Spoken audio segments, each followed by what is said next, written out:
Auditing is nothing but brief examination or verification of this books of account. After examining books of account by an auditor, he will prepare a report which is known as audit report. Documentary evidence in support of a transaction is known as OCHA. A single person starting a business is known as sole trading concern.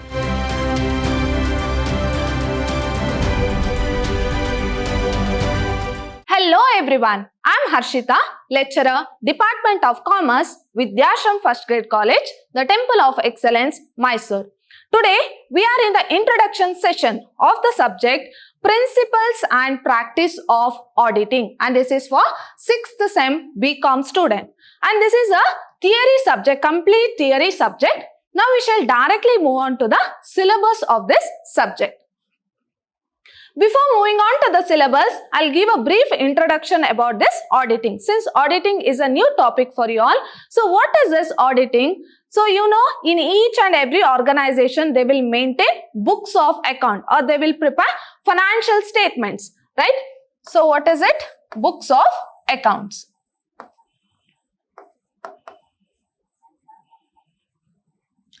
And each and every organization main aim is to earn profit. So they will prepare books of account and they will ascertain the financial statement in order to know whether the organization is running in profit or loss. Now what is this auditing is related to account? How this auditing is related to accounting? So auditing is nothing but brief examination or verification of this books of account. That is nothing but examining or going through each and every transaction of books of account and verifying it is known as auditing. So why this auditing is required in an organization? You know, there are number of users. So it may be internal users as well as external users. So there are number of users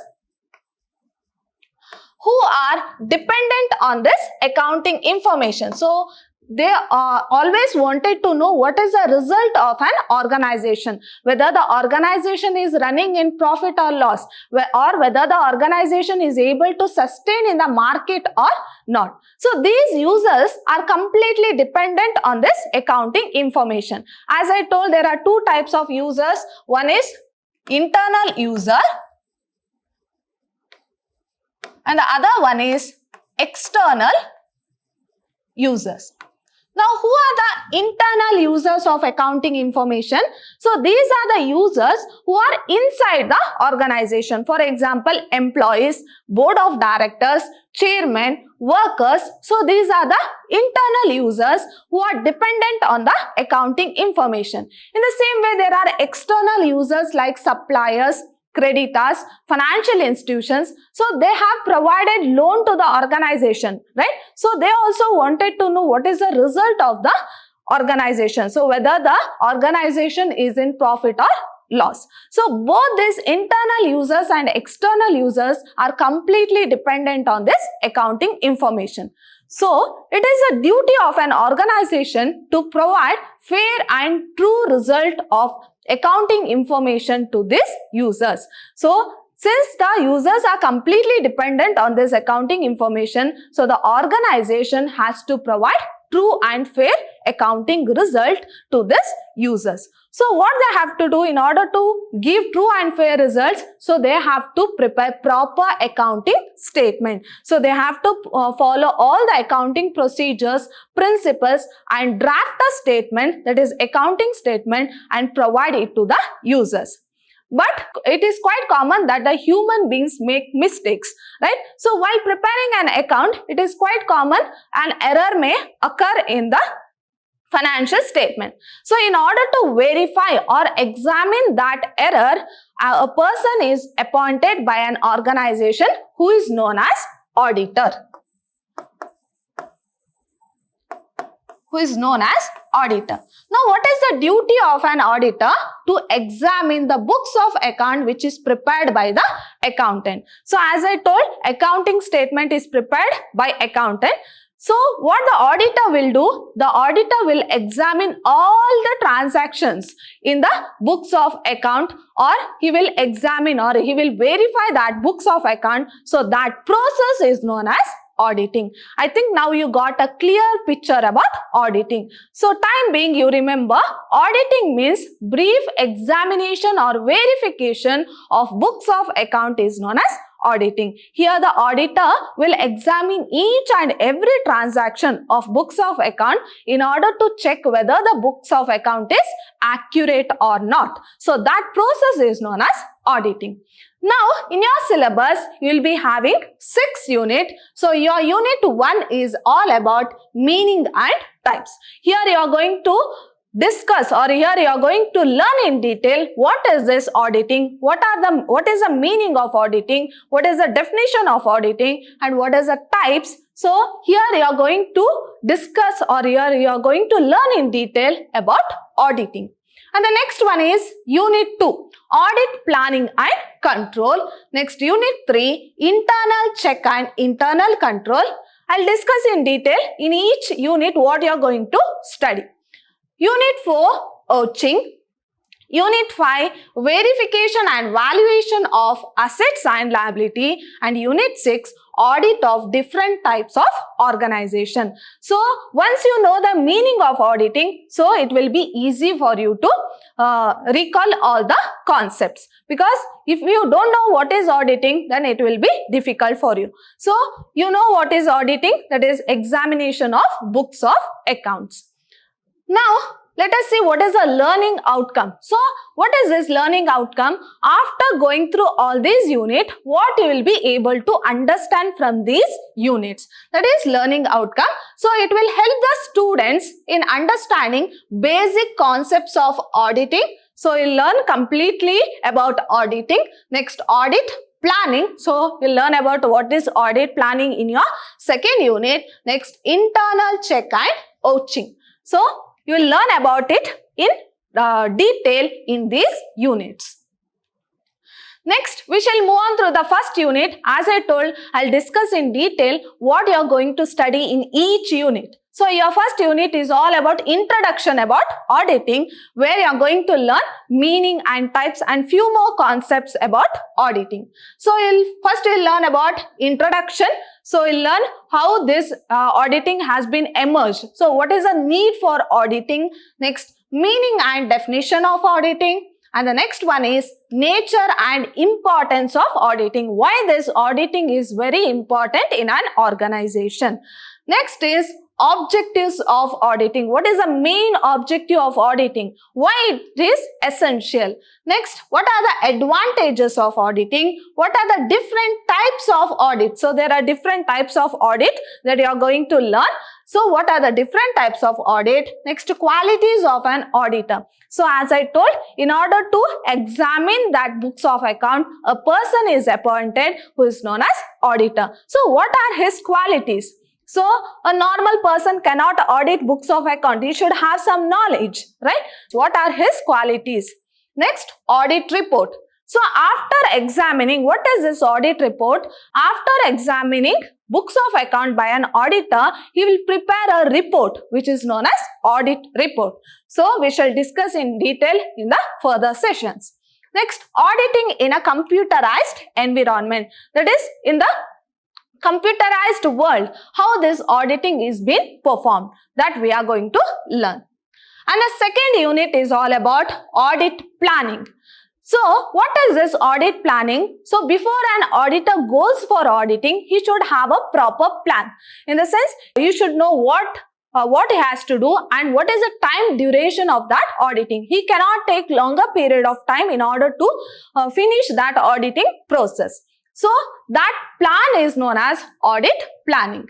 Next, audit planning and control. You are going to learn this concept in this unit, that is audit planning and control. Factors affecting audit planning. Next, audit program. So, what is audit program and what are its advantages? Next, audit notebook.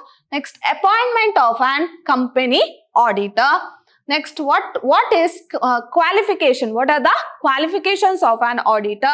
Then rights and duties of a company auditor. What are the rights and duties to be performed by a company auditor? And the third unit is about internal control. So what is this internal control? As I told, as a human being, it is common that we make mistakes. So internal control in the sense, before appointing an auditor from outside. So what are the measures that can be taken in order to reduce the errors? For example, among the employees itself, they can check their financial or their books of account by each other. So this also can happen inside the organization before going for an external auditor. So that is about internal control, how the errors can be minimized inside the organization itself. So here in this unit, you are going to learn about internal check.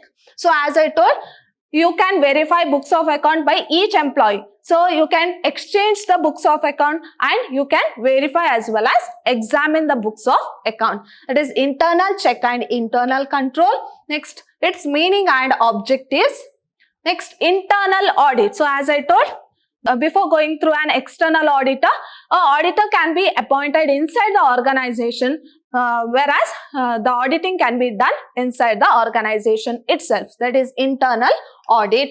Internal check for various transactions. So as I told, in accounting, each and every transaction, they have to follow certain accounting principles, standards, procedures, right? So for each and every transaction, they are going to check in detail. Next, limitations of internal control. So what would be the limitations of internal control? Next, difference between internal check, internal control and internal audit. So there are three different terms. So we shall discuss in detail what are the difference between these three terms.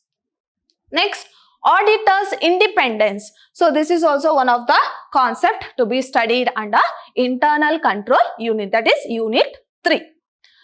Next, unit 4, OCHing. Now, what is this OCHA? You might be knowing. What is this OCHA?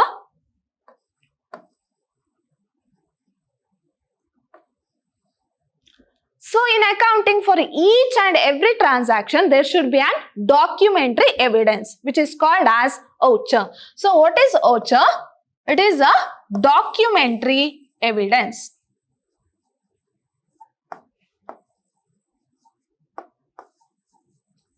So, what is OCHA?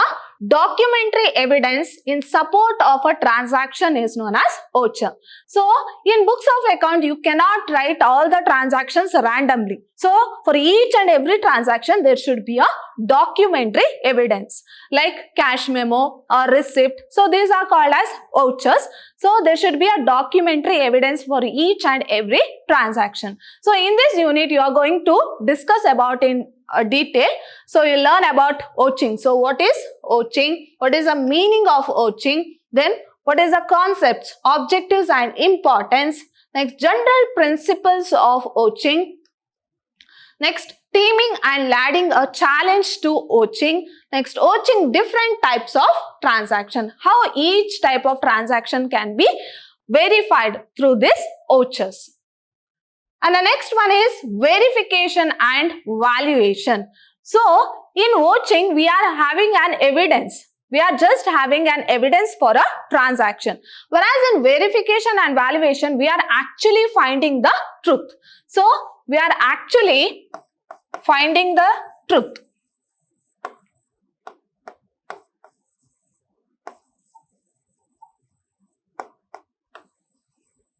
So, we are going to actually find the truth.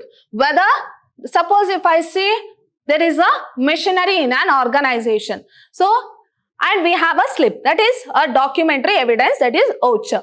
So, actually going near the machine and verifying it, that is finding the truth, whether the machinery is actually there in the organization or not. So, that is all about verification and valuation. So, in this unit, you are going to study about verification and valuation of assets and liability and what is the meaning of it. What is the meaning of verification and valuation of assets and liabilities?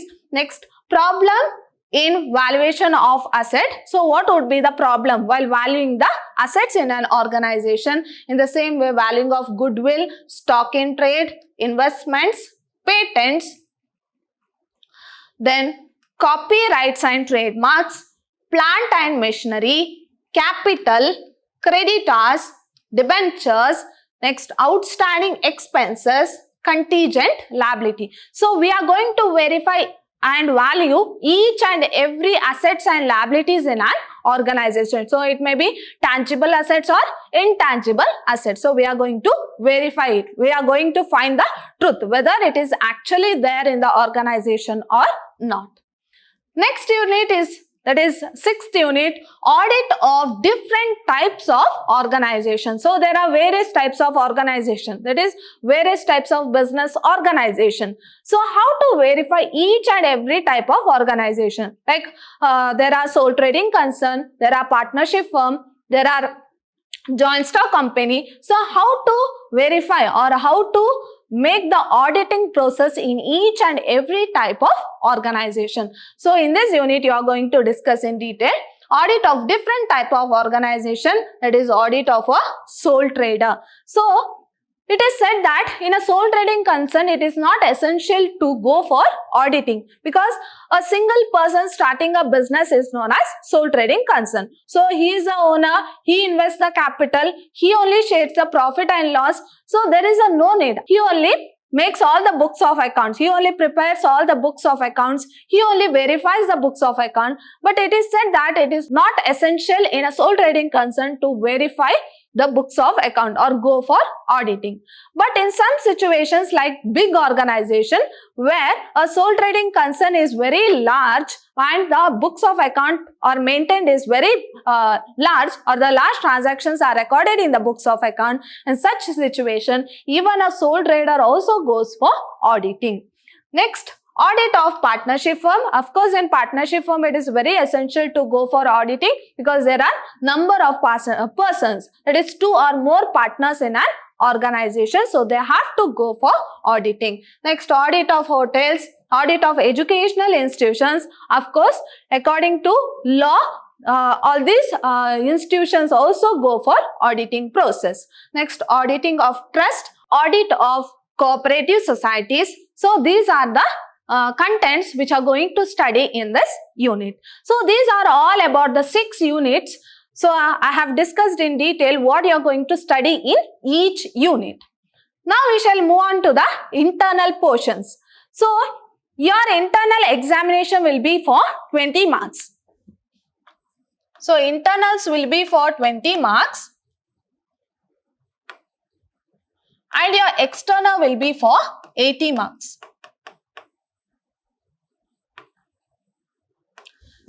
So total your paper will be for 100 marks.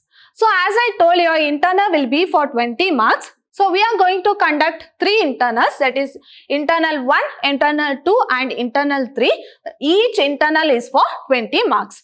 Now let us see what is the portions for each internal. For your internal 1, you will be having first unit and second unit, that is you will be having our introduction about auditing, your first unit. Under that you might get a question of types of audit. Next, your second unit is all about audit planning. And for your second internals, you will be having 2 units, that is internal check and ouching.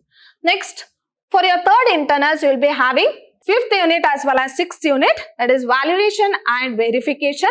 Next, audit of different types of organization. So for each internal, you will be having 2 units and each internal will be conducted for 20 marks. Then how the marks will be allotted? Marks will be allotted on an average of these 3 internals for 20 marks.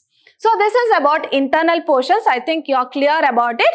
Under first internal, you will be having 2 units, second internal 2 units and third internal 2 units. Each unit is for 20 marks.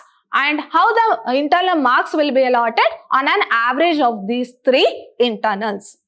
Now we shall go through the question paper pattern, and this is a question paper pattern of your external examination. So as I told, 20 marks will be for your internal and 80 marks will be for your external. So this is the external question paper pattern. So this is external question paper pattern. Now let us see what is the pattern. So we'll be having part A, part B and part C in your question paper. So under part A, you have to write 15 marks, 2 questions. So this is marks, 15 marks. You have to write 2 questions. So it will be 30.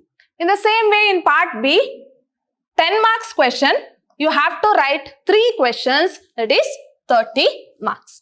Next part C, 5 marks, 4 questions. So the marks will be 5 marks and you have to write 4 questions. So the total marks will be 20. So when you add this, so this question paper will be for 80 marks. So this is a question paper pattern of your external examination.